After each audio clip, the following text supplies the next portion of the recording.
Bu yaqinda 1 oy bo'ldi. Birinchi navbatda bitta narsani aytib qo'yay, so'rayotganingiz uchun aytyapman. Hech kim so'ramagan edi. Birinchidan sog'lom odam sog'lom fikrlaydi.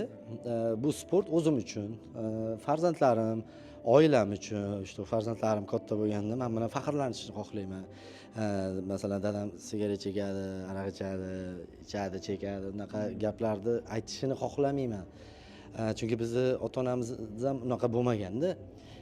Sport o'zim uchun, sog'lom fikrlash uchun, hazillarni yozayotganda ham sog'lom hazillar bo'lishini umid qilib shug'ullanishni boshladim. Keyin undan keyin qarasam, o'sha bolalikdagi o'sha bitta orzu qolib ketgan ekan. Shunaqa ringda yoki oktagonda jang qilish. Endi yoshligimizdan o'sha Pride shoularni ko'rib yurardik. Emelianenkalar urush yurgan payt. Keyin qiziqdim, qatnashsa bo'ladimi desam, bo'ladi dedi. Faqat dedim manga o'xshab o'sha u ham birinchi marta chiqayotgan raqib bo'lsin dedi. Unaqani topishcha oson emas ekan. Keyin bir 3 oymi organizatsiyalar bilan gaplashilindi. Ko'p joylarda masalan yo'q anaqa bo'ldi. Xullas, mana shu Qozog'istonda Alash Pride organizatsiyasini navbatdagi turnirida Maksim Silenko degan bolani raqib qilib qo'yishdi. Beslarimiz ham teng.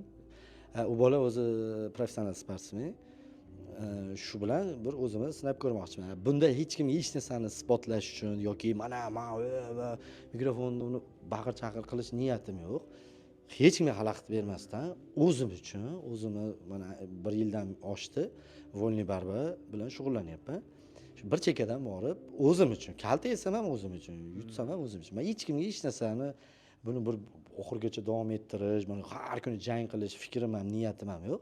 Shunchaki bitta ikkita jang ko'rib, armon bo'lib qolmaslik uchun o'zim uchun shu narsani qilmoqchiman.